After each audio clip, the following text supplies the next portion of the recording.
Milionário viúvo se escondeu no alto de uma árvore para testar sua noiva e os trigêmeos no jardim. Até que a garçonete fez algo que emocionou a todos. O grito estourou no jardim como um tiro. Você não passa de uma empregada. Larga essas crianças agora. Heitor Barragán segurou o galho da mangueira com tanta força que a casca áspera arrancou pele da palma da mão. Lá embaixo, no jardim que sua avó plantara 70 anos atrás. Carmela Montenegro apontava o dedo para Jéssica Ibarra, como quem aponta uma arma. O vestido vermelho dela cortava o verde da tarde, igual uma ferida aberta, e Heitor sentiu um aperto no peito que não conseguia nomear. Culpa, medo ou talvez as duas coisas misturadas. Jéssica estava parada na sombra da árvore, com os 3 bebês no colo. Tinha um jeito de segurar que parecia instinto, não técnica. O corpo dela virava escudo, os braços formavam berço. Os trigêmeos se remexiam contra o peito dela, bocas abertas de fome e calor. Mas pelo menos não choravam mais daquele jeito desesperado que fazia Heitor querer sair correndo da própria pele. A senhora pediu para eu deixar eles no sol. Jéssica falou baixo, sem olhar para Carmela. A voz dela não tremia, mas a pele estava ficando vermelha. Febre começando, eu não podia. Carmela deu 2 passos na direção dela. Os saltos finos afundavam na terra do jardim, mas ela não perdeu o equilíbrio. Nunca perdia. Quem você pensa que é para me desobedecer? Heitor prendeu a respiração entre as folhas. Conseguia ver tudo. A raiva no rosto de Carmela, a firmeza no corpo de Jéssica, os bebês suados e inquietos. Era exatamente isso que ele queria. Não era. Ver quem Carmela era quando achava que ninguém olhava. Ver se Jéssica era confiável ou só mais uma aproveitadora atrás do dinheiro da família Barragán. Mas agora, vendo de cima, escondido igual criança brincando de espião, Heitor teve a sensação horrível de que o único sendo testado ali era ele mesmo. 3 meses atrás, nada disso existia. A lembrança veio sem pedir licença, como sempre vinha. Paloma na cama do hospital. A pele clara demais, os monitores apitando cada vez mais devagar, os médicos falando palavras técnicas que não significavam nada além de sua esposa vai morrer e você não pode fazer nada. E depois o silêncio. Aquele silêncio horrível que vem quando o coração de alguém para de bater e o mundo continua girando como se nada tivesse acontecido. Paloma tinha 32 anos, os bebês, 3 semanas de vida. Ela nem teve tempo de amamentar direito, de decorar o rosto de cada um, de escolher qual nome combinava com qual personalidade. Heitor voltou da funerária com 3 recém-nascidos chorando e nenhuma ideia do que fazer com eles. As primeiras semanas foram um borrão de mamadeiras, fraldas e insônia.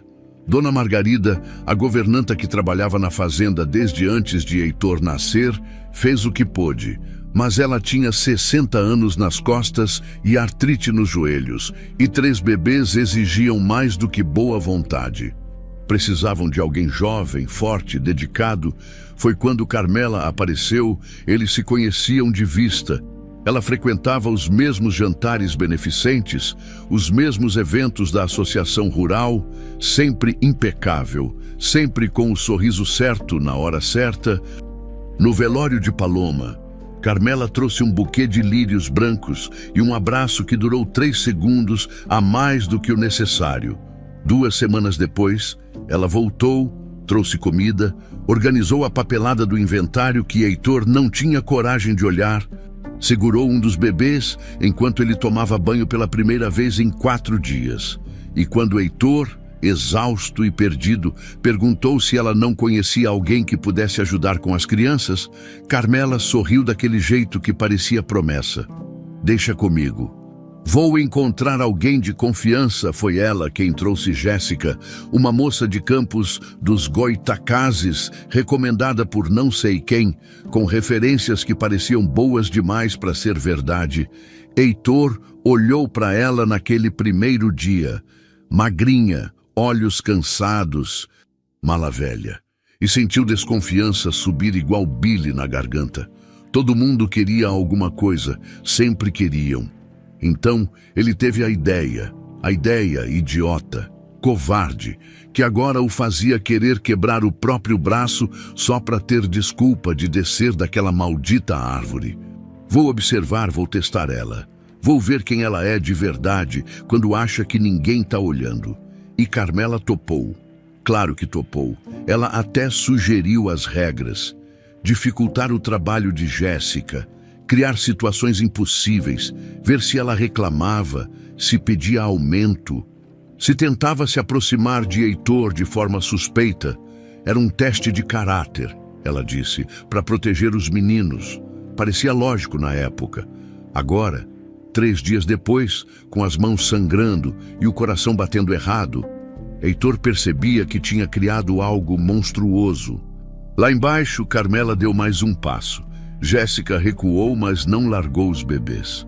Eu não tô querendo nada que não seja meu, Jéssica falou. E pela primeira vez, olhou Carmela nos olhos. Só tô cuidando deles. É meu trabalho. Seu trabalho é obedecer. Meu trabalho é manter essas crianças vivas. O silêncio que veio depois foi pesado igual chumbo. Heitor viu Carmela abrir a boca, fechar, abrir de novo, viu o rosto dela mudar. Não para raiva, mas para algo pior, algo calculado. Então ela virou para o lado, onde 2 caseiros aparavam a cerca viva, e ergueu a voz. Vocês estão vendo isso? Ela está querendo tomar meu lugar, está tentando virar a dona da casa. Os homens pararam de trabalhar, olharam para Jéssica, para Carmela, depois para o chão. Ninguém queria se meter. Carmela virou de novo para Jéssica e agora tinha lágrimas nos olhos, lágrimas de mentira. Heitor percebeu com um choque gelado, lágrimas de atriz. Você acha que eu não sei o que você está fazendo ficando perto das crianças fingindo que se importa? Esperando para dar o bote. A voz dela tremeu na medida certa. Eu só estou tentando ajudar essa família e você me trata como inimiga. Jéssica ficou branca. Não respondeu. Só apertou os bebês contra o peito como se fossem a única coisa real no mundo. E talvez fossem. Heitor sentiu a garganta fechar. Tinha vontade de descer, de gritar, de parar aquilo tudo. Mas se descesse agora, todo mundo saberia que ele tinha armado essa situação, que ele tinha usado Jéssica como cobaia e Carmela como torturadora, que ele era o verdadeiro vilão dessa história. Então ficou na árvore, covarde, culpado, assistindo. Carmela se virou e saiu, os saltos afundando na terra como estacas. Os caseiros voltaram para o trabalho, fingindo que nada tinha acontecido, e Jéssica ficou ali, sozinha na sombra, cantando baixinho uma música que Heitor não conhecia, enquanto os trigêmeos se acalmavam.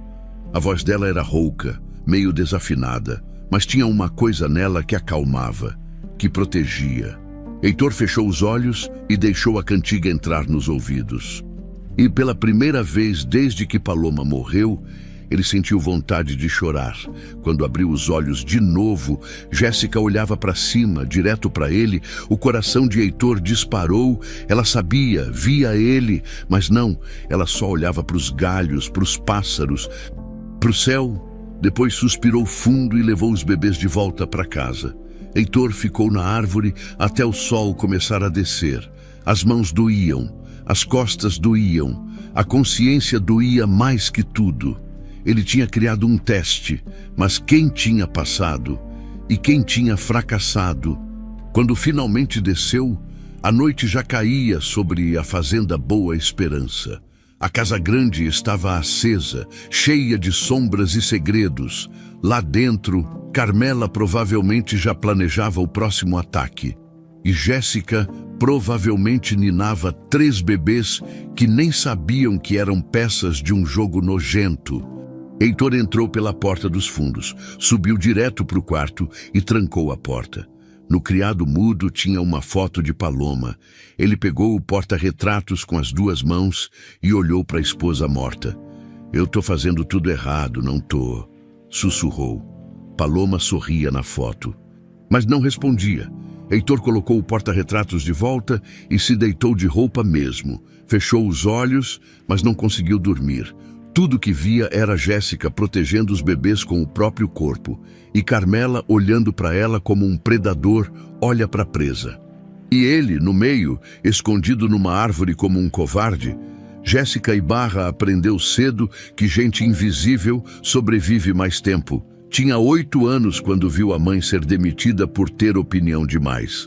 10, quando o pai morreu no acidente da fábrica. Um acidente que todo mundo sabia que não era acidente. Mas ninguém falava porque pobre não processa patrão.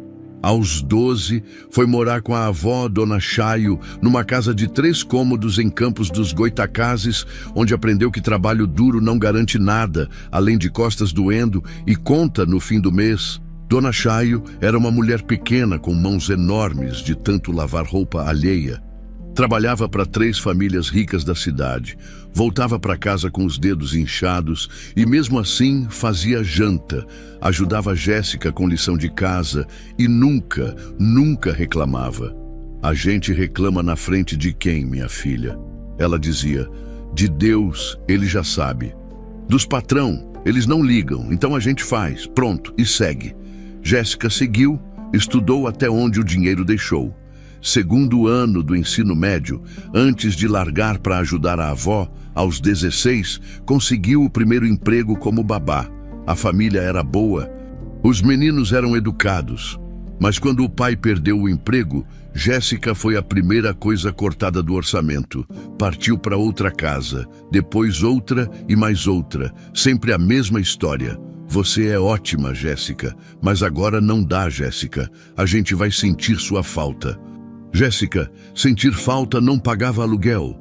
Dona Chaio morreu quando Jéssica tinha 24, infarto fulminante enquanto estendia lençol no varal.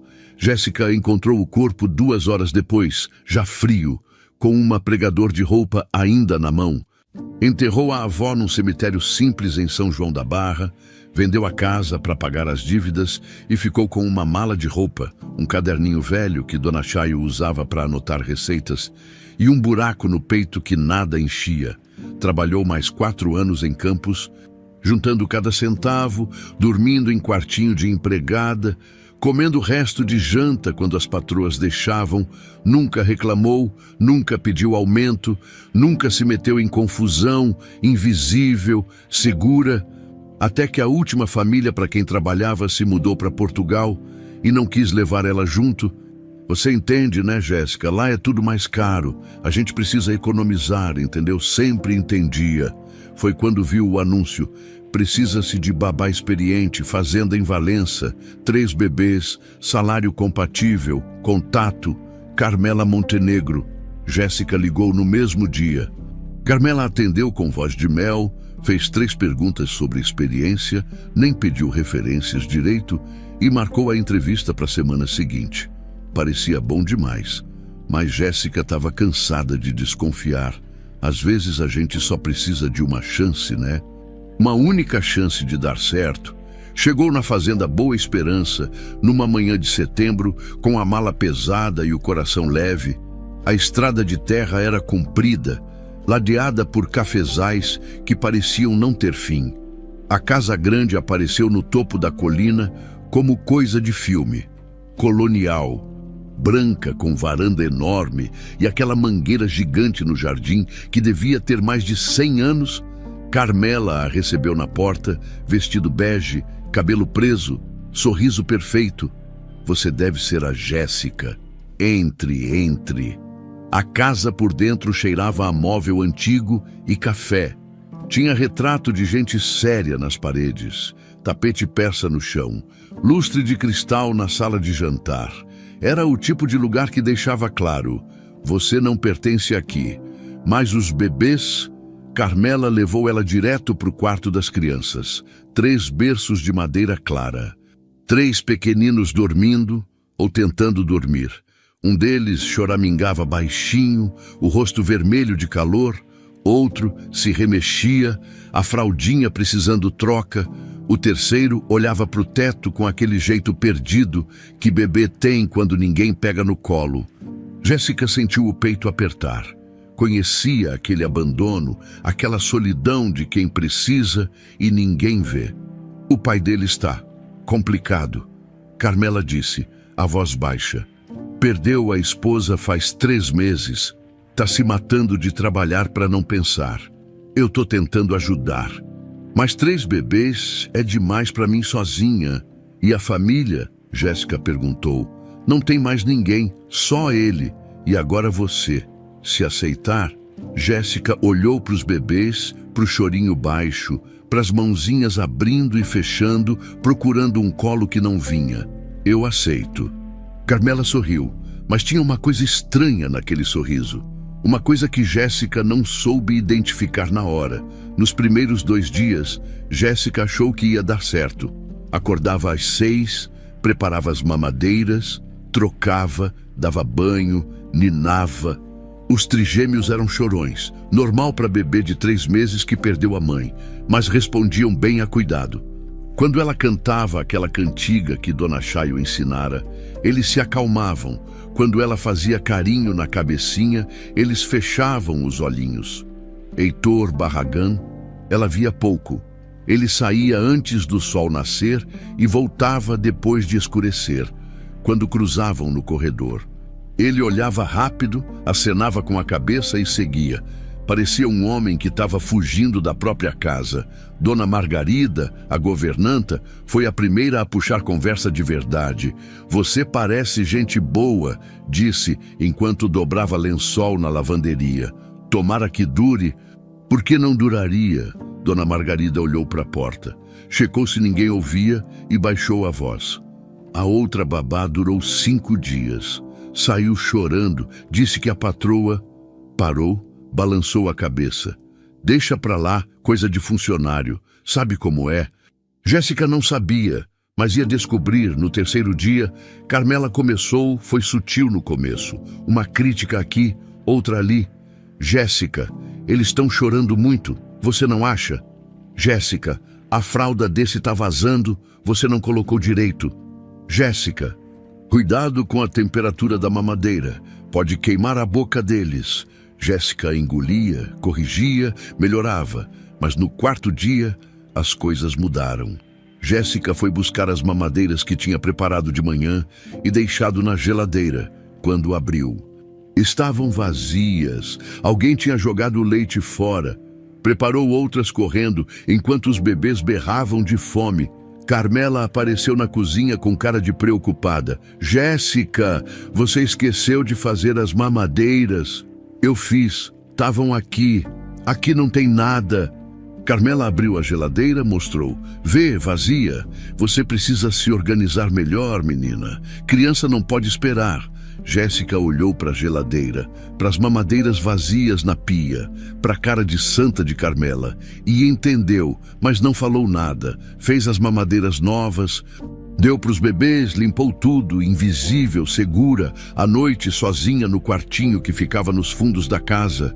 Jéssica pegou o caderninho que tinha sido da avó, virou a primeira página em branco, depois das receitas de bolo de fubá e pudim de leite, e escreveu: Dia 4, mamadeiras sumiram da geladeira. Carmela fingiu que eu esqueci, não esqueci. Guardou o caderninho debaixo do colchão. No dia seguinte foi a temperatura do aquecedor. Jéssica tinha deixado regulado em 22 graus antes de dormir, de madrugada. Acordou com um choro desesperado, correu para o quarto dos bebês e quase morreu do coração. O termômetro marcava 28 graus, o quarto um forno, os 3 suados e vermelhos. Abriu janela, desligou o aquecedor, deu banho morno em cada um. 2 horas depois, estavam calmos de novo. De manhã, Carmela entrou no quarto com cara de sono. Meu Deus, que calor, Jéssica. Você deixou o aquecedor muito alto. Eu deixei em 22. Tá em 28. Olha aí. Alguém mexeu. Carmela suspirou, daquele jeito cansado de quem lida com criança teimosa. Jéssica, querida, eu sei que você está cansada, mas precisa prestar atenção nessas coisas. Bebê pode desidratar, pode ter convulsão de calor. Você sabe disso, né? Jéssica respirou fundo. Contou até 10. Sei sim, senhora. Ótimo. Então vamos ter mais cuidado daqui para frente. Quando Carmela saiu, Jéssica pegou o caderninho de novo. Dia 5, temperatura do aquecedor alterada durante a noite. Carmela me culpou. Ela tá fazendo de propósito. Por quê? Não tinha resposta ainda, mas ia ter, porque Jéssica Ibarra tinha aprendido uma coisa morando com Dona Chayo. Gente invisível vê tudo que os outros acham que ninguém tá vendo. E ela ia ver, ia anotar, ia provar, porque não era sobre ela, nunca foi. Era sobre 3 bebês que não tinham ninguém.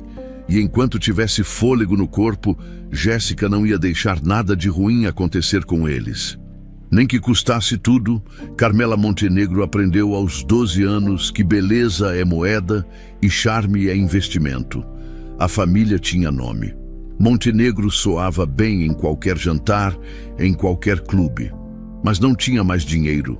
O pai perdeu tudo na crise dos anos 90, quando a fábrica de tecidos faliu e levou junto a casa da praia, os carros importados e a dignidade.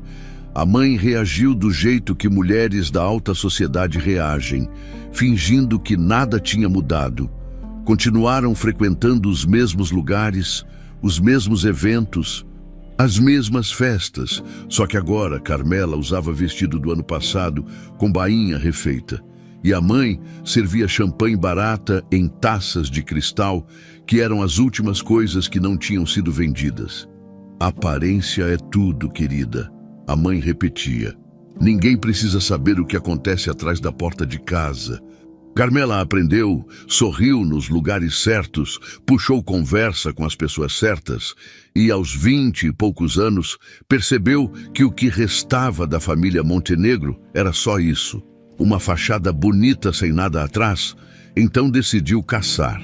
Não era amor que procurava, era segurança. Um homem com dinheiro suficiente para ela nunca mais ter que remendar bainha de vestido ou servir champanhe vagabunda fingindo que era francesa. Heitor Barragan era perfeito, viúvo recente, vulnerável, rico, 3 bebês que precisavam de mãe, uma fazenda que valia milhões. E melhor ainda, um homem tão afogado em luto que não enxergava 5 palmos na frente do nariz. Carmela chegou perto devagar. Trouxe comida, organizou papelada, segurou o bebê, foi indispensável sem ser invasiva, e quando ele, exausto e perdido, aceitou a ajuda dela, Carmela soube. Estava dentro, o plano era simples, casar rápido. Homem em luto não pensa direito, assina o que colocam na frente, mudar o testamento, garantir que acontecesse o que fosse, ela sairia com a parte dela. E os bebês, bem, acidentes acontecem, babás negligentes existem, tragédias em fazendas isoladas não são novidade, cruel, talvez, mas Carmela aprendeu cedo que bondade não paga conta. O problema começou quando Heitor pediu para ela encontrar uma babá. Carmela escolheu Jéssica de propósito. Uma moça sem família, sem sobrenome importante, sem ninguém para reclamar se as coisas dessem errado. Perfeita para ser bode expiatório quando chegasse a hora.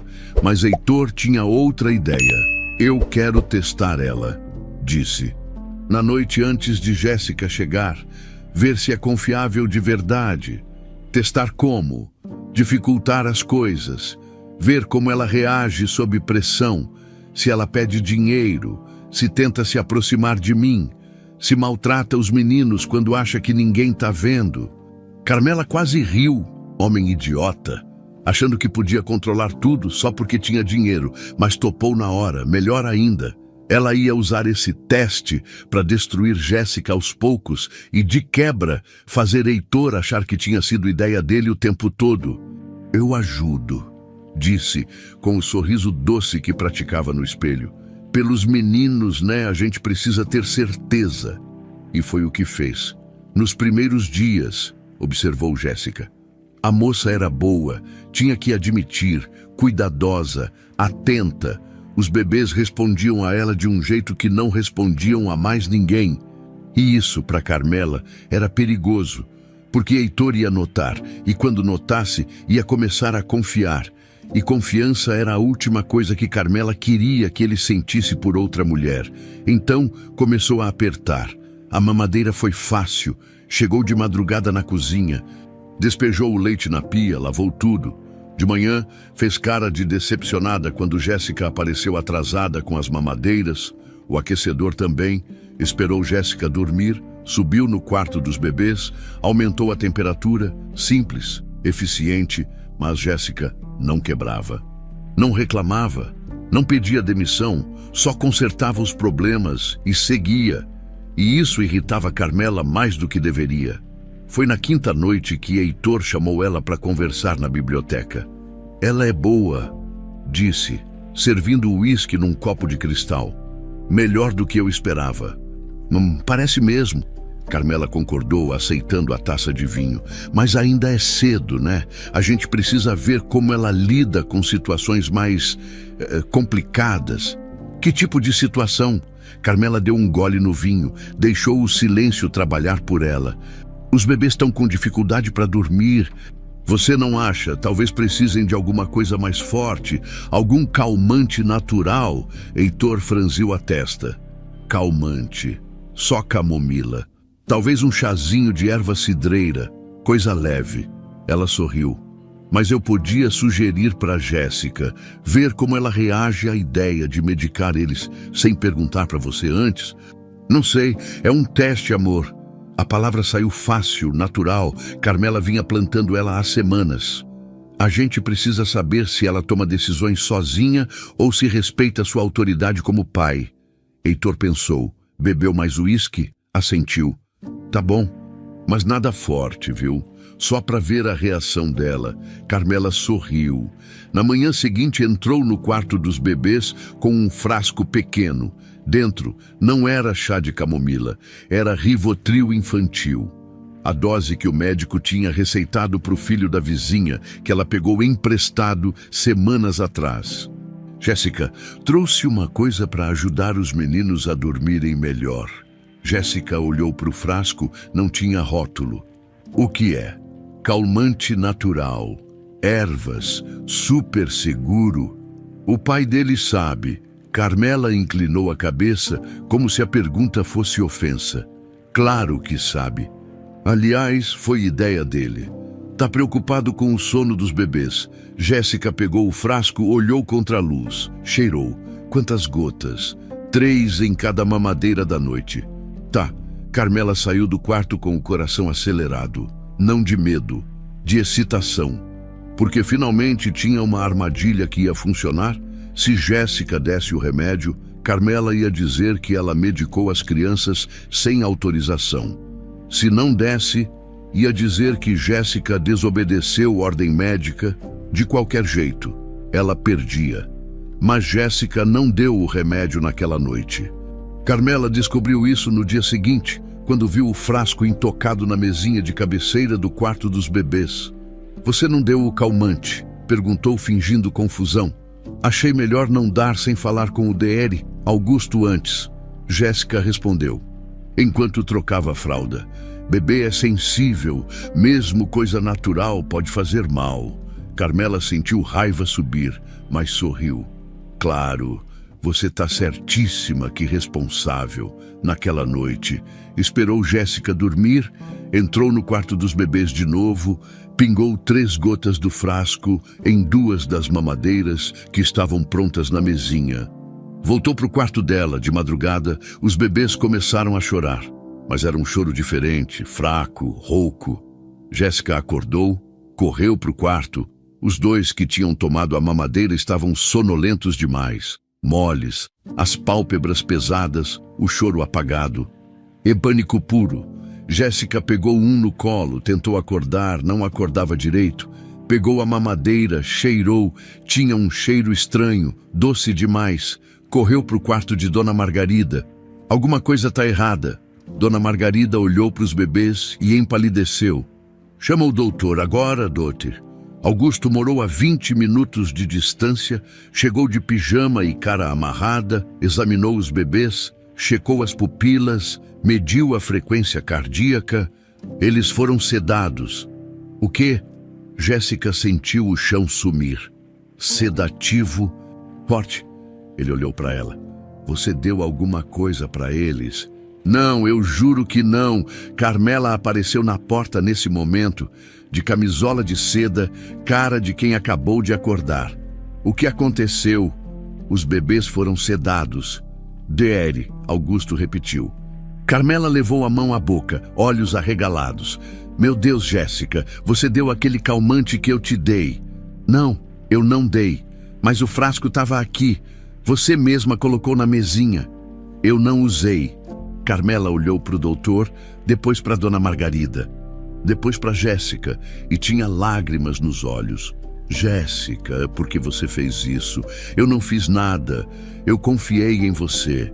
A voz de Carmela tremia. Trouxe você para cuidar dessas crianças. E você dopou elas. Eu não dopei ninguém, doutor. Augusto levantou a mão pedindo silêncio. Os bebês vão ficar bem. Precisa de hidratação e observação. Mas não podem tomar mais nada sem minha autorização. Entendido. Todos concordaram. Quando o doutor foi embora, Carmela virou para Jéssica com uma expressão que dava medo. Você vai embora dessa fazenda amanhã cedo. Eu não quero você perto dessas crianças. Jéssica sentiu o mundo desabar, mas não chorou. Pegou o frasco da mesinha, guardou no bolso do avental e voltou para o quartinho, onde escreveu no caderninho com a mão tremendo: Dia 6, bebês sedados. Carmela me culpou. Ela colocou o remédio nas mamadeiras. Tenho certeza, ela quer me destruir. Mas por quê? Embaixo, com letra firme, vou descobrir. E vou provar. Heitor não dormiu naquela noite. Ficou sentado na cadeira de couro da biblioteca, com um copo de uísque na mão. O terceiro, ou talvez o quarto, já tinha perdido a conta. Olhando para a janela que dava para o jardim lá fora, a mangueira era só uma sombra enorme recortada contra o céu escuro. Ele conhecia cada galho daquela árvore. Tinha subido nela 1000 vezes quando criança. E agora, adulto, tinha usado ela como torre de espionagem. Como tinha chegado nesse ponto, a porta se abriu devagar. Carmela entrou de roupão, cabelo solto, cara cansada. Você não vem dormir. Daqui a pouco, ela atravessou a biblioteca, se aproximou. Pousou a mão no ombro dele, os dedos eram frios. Você tá pensando na Jéssica, né? Heitor não respondeu, só bebeu mais um gole. Eu sei que é difícil aceitar. Carmela continuou, a voz baixa, suave. A gente quer acreditar que as pessoas são boas. Mas às vezes elas não são amor. Às vezes elas só querem se aproveitar. Ela jurou que não deu o remédio. E você acredita nela, Heitor? Finalmente olhou para Carmela, para o rosto bonito, preocupado, sincero. Eu não sei no que acreditar mais. Carmela suspirou. Se ajoelhou na frente dele, pegou as mãos dele entre as dela. Então acredita em mim. Eu só quero proteger você, proteger essas crianças. Ela apertou os dedos. Se você não quer mandar ela embora, tudo bem, mas pelo menos fica de olho. Observa ela mais de perto.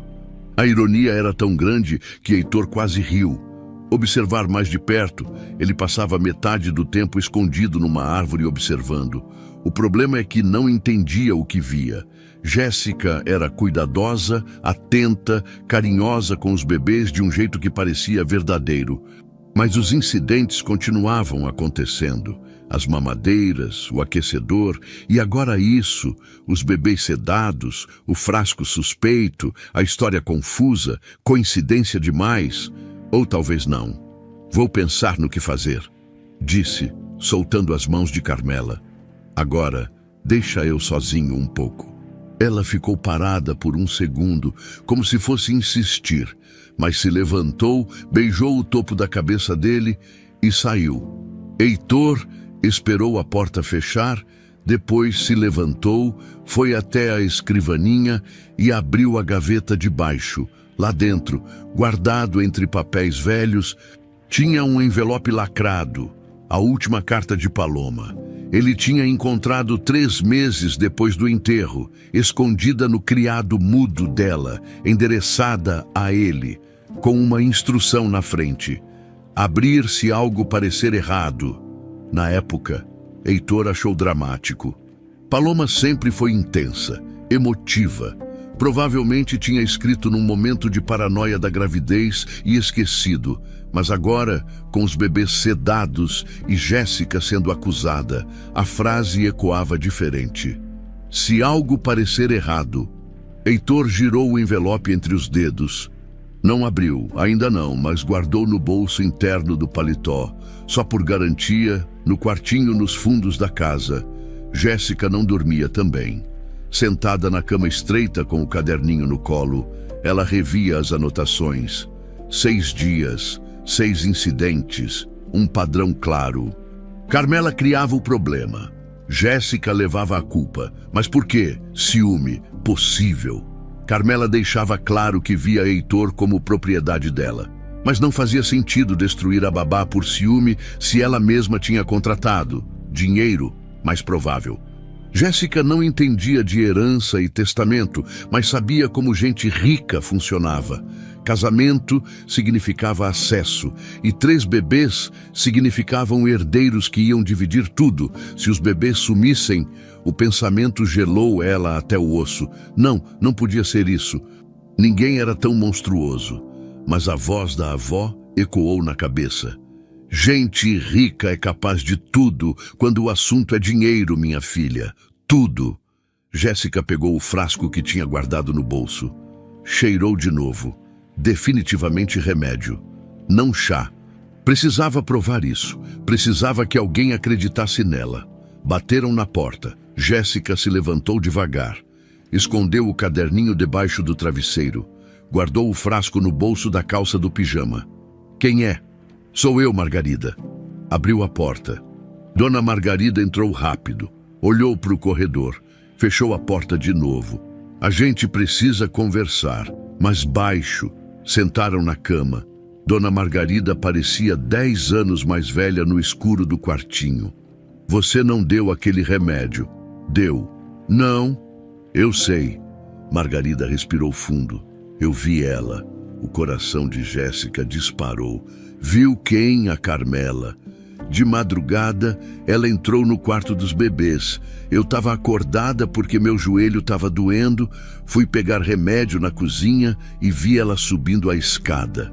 Margarida olhou para as próprias mãos. Eu fiquei na sombra, observando. Ela entrou lá, ficou uns minutos, saiu. Depois os bebês começaram a chorar. Por que você não falou nada quando o doutor estava aqui? Porque eu tenho medo. A voz saiu pequena. Eu trabalho aqui faz 30 anos. Jéssica, essa família me deu tudo. Mas a Carmela, ela não é boa. E ela tem o Heitor na mão. Se eu acuso ela sem prova, quem você acha que vai embora? Ela ou eu? Jéssica entendeu. Claro que entendeu. Era a mesma matemática que gente pobre fazia todo dia. Verdade versus sobrevivência. Então o que a gente faz? Você precisa de provas concretas. Margarida se levantou. Tem uma coisa que você precisa ver. O quê? Documentos. Lá no escritório do Heitor, ele deixa a porta destrancada porque ninguém entra lá sem permissão. Mas eu entro para limpar. E tenho que ir lá. Testamento, papelada do casamento que a Carmela está empurrando e umas cartas da Paloma que eu achei semana passada quando estava limpando a gaveta da escrivaninha dele. O nome da esposa morta fez Jéssica pausar. Cartas! Uma estava aberta, li sem querer. Margarida baixou o olho, envergonhada. A Paloma estava avisando ele. Dizia que se ela morresse, ele tinha que tomar cuidado, que tinha gente interessada só no dinheiro e que os bebês... O que sobre os bebês? Que não podia deixar nada acontecer com eles, que ela tinha feito um adendo no testamento, registrado em cartório, protegendo eles, qualquer tentativa de machucar as crianças ou afastar elas de cuidado verdadeiro, anulava direito de herança para novo cônjuge. Jéssica sentiu o mundo girar. Ela sabia, a Paloma sabia que alguém ia tentar. Sabia, e a Carmela também deve saber. Por isso, tá com pressa de casar e com pressa de te tirar do caminho. Por que eu? Porque você cuida bem deles, de verdade, e se você ficar, vai ser mais difícil fazer alguma coisa com as crianças sem testemunha. Fazia sentido, um sentido horrível, mas fazia. Eu preciso ver esses documentos. Amanhã de manhã, o Heitor sai cedo, a Carmela também. Tem reunião dela com o advogado sobre o casamento. Eu deixo a porta do escritório aberta para você. E se me pegarem, não vão. Eu fico de vigia. Jéssica quis perguntar por que Margarida estava fazendo isso, arriscando o emprego de 30 anos, mas sabia a resposta. Via na cara cansada da mulher. Porque tinha coisa que era maior que sobrevivência, tinha certo e errado, e às vezes a gente precisa escolher. Obrigada, sussurrou. Margarida apertou a mão dela. Essa família já perdeu a Paloma. Não vai perder os filhos dela também. Não, se eu puder evitar. Saiu do quarto em silêncio. Jéssica ficou sentada na cama, o coração batendo forte. Pegou o caderninho de novo e escreveu. Dia 7. Dona Margarida viu Carmela entrar no quarto dos bebês de madrugada. Paloma deixou cartas. Testamento protege as crianças. Carmela sabe, preciso ver os documentos amanhã. Guardou o caderninho, deitou, mas não conseguiu fechar o olho, porque amanhã ia ser o dia que mudava tudo. Ou ela provava a verdade, ou Carmela vencia. E se Carmela vencesse, 3 bebês inocentes iam pagar o preço. Na biblioteca, Heitor finalmente foi dormir quando o sol começou a clarear, subiu para o quarto, se deitou de roupa e antes de apagar a luz, olhou para a foto de Paloma no criado mudo. Você tentou me avisar, não foi? Sussurrou. E eu não escutei. Paloma sorria na foto, mas o sorriso parecia triste agora. Heitor pegou o envelope do bolso do paletó, colocou embaixo do travesseiro e dormiu um sono cheio de pesadelos, onde árvores tinham olhos e bebês choravam num idioma que ele não conseguia entender. Jéssica entrou no escritório de Heitor às 7 da manhã. A sala cheirava a couro velho e café frio.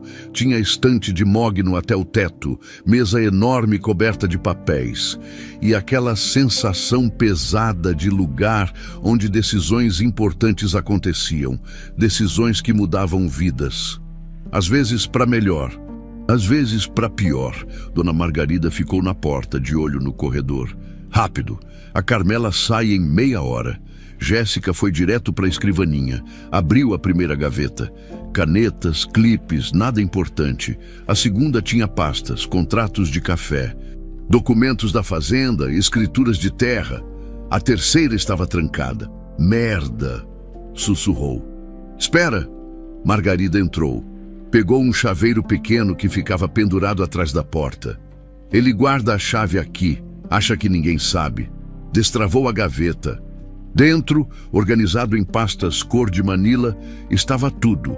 Testamento original de Heitor e Paloma, adendo registrado em cartório 3 semanas antes de Paloma morrer.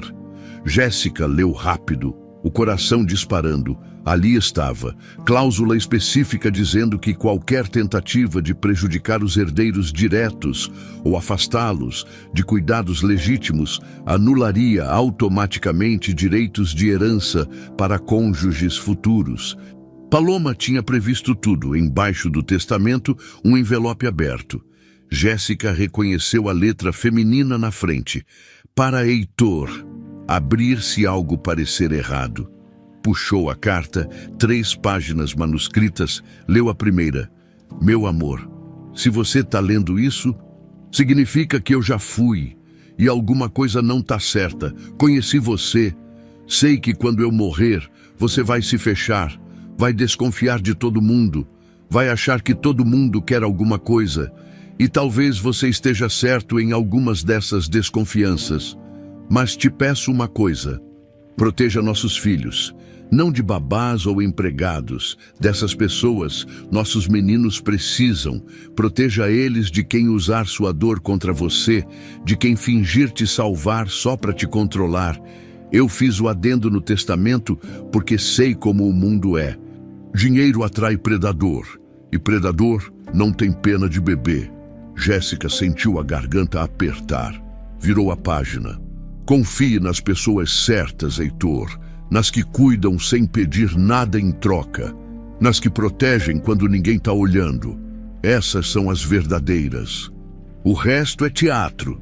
A última página tinha uma lista de advogados de confiança, números de cartório, instruções sobre como validar o testamento em caso de contestação.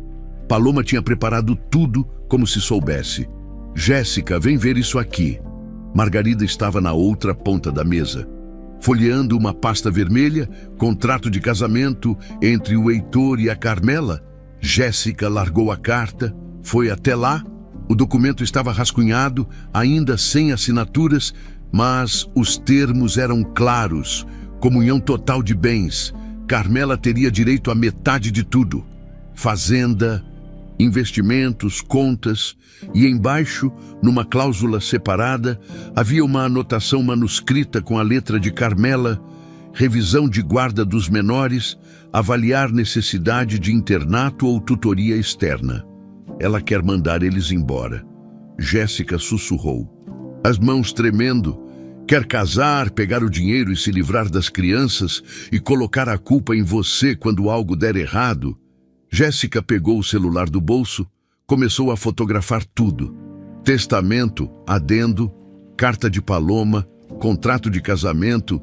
Cada página, cada parágrafo, cada palavra que pudesse servir de prova estava na última foto quando ouviram passos no corredor. Margarida empalideceu. Ela tá voltando. Mas você disse que ela ia sair. Deve ter esquecido alguma coisa. Guarda tudo. Rápido. Jéssica jogou os documentos de volta nas pastas, fechou a gaveta, trancou. Margarida pendurou a chave no lugar. As duas saíram correndo do escritório, mas não deu tempo de sumir completamente. Carmela apareceu no fim do corredor, parou, olhou para as duas. O que vocês estavam fazendo aí? Limpeza. Margarida respondeu rápido. A Jéssica estava me ajudando. Limpeza. Carmela se aproximou, os saltos batendo no chão de madeira. No escritório do Heitor, que você sabe que ele não gosta que mexam nas coisas dele. Eu limpo lá toda semana, dona Carmela. Sozinha, não com a ajuda de babá. Ela olhou para Jéssica com aqueles olhos de gelo. O que você estava procurando? Nada, só ajudando a dona Margarida mesmo. Mentira, não é mentira. Carmela deu um passo para frente. Tão perto que Jéssica sentiu o perfume caro dela, enjoativo. Você acha que eu não sei o que você está fazendo, tentando se meter onde não foi chamada, procurando jeito de se aproveitar dessa família? Eu não tô me aproveitando de nada. Claro que tá. Carmela sorriu, mas era um sorriso de tubarão. Desde que chegou aqui, você só arruma problema, mamadeiras erradas, aquecedor desregulado, bebês sedados e agora isso, fuçando no escritório do Heitor. Eu não fucei nada. Não, então o que tem no seu bolso? Jéssica gelou, olhou para baixo. O celular estava aparecendo um pouco na beirada do bolso do avental. Carmela avançou, tentou pegar. Jéssica recuou. Me dá esse celular. Não. Me dá esse celular. Não. A voz de Carmela ecoou pelo corredor. 3 funcionários apareceram. O capataz, a cozinheira, o caseiro, todos pararam olhando. Carmela virou para eles e quando virou, o rosto tinha mudado completamente. Não era mais raiva, era mágoa, dor, traição encenada com perfeição. Vocês precisam ver isso, disse, a voz tremendo. Preciso de testemunhas do que está acontecendo nessa casa. Carmela, não. Margarida tentou. Cala a boca, Margarida. Você também é cúmplice disso. Ela apontou para Jéssica. Essa moça foi contratada para cuidar de 3 bebês inocentes. E o que ela fez? Dopou eles, quase matou eles. E agora está roubando documentos do escritório do Heitor para chantagear essa família. Isso não é verdade, Jéssica gritou. Não é? Então mostra o que tem no celular. Tem foto dos documentos que provam que você está armando contra mim. Documentos. Carmela virou para o capataz, para os outros. Vocês estão ouvindo? Ela está admitindo que invadiu o escritório e fotografou papéis particulares. Isso é crime. O capataz, um homem grande de 50 anos que trabalhava na fazenda desde sempre, deu um passo à frente. Moça, É melhor você ir embora daqui. Eu não posso ir embora. Jéssica sentiu lágrimas queimando os olhos, mas não deixou cair. Os bebês precisam de mim. Os bebês precisam de distância de você, Carmela gritou. Você é perigosa, você é manipuladora e eu não vou deixar você destruir essa família. Quem está destruindo essa família é você. Carmela deu um tapa. O som ecoou no corredor como um trovão. Jéssica levou a mão ao rosto, sentindo a pele arder. Olhou para Carmela, para os funcionários, para Dona Margarida, que tinha lágrimas escorrendo. Ninguém fez nada. Tira ela daqui, Carmela ordenou para o capataz. Agora, antes que eu chame a polícia, o homem pegou Jéssica pelo braço, não com violência, mas com firmeza.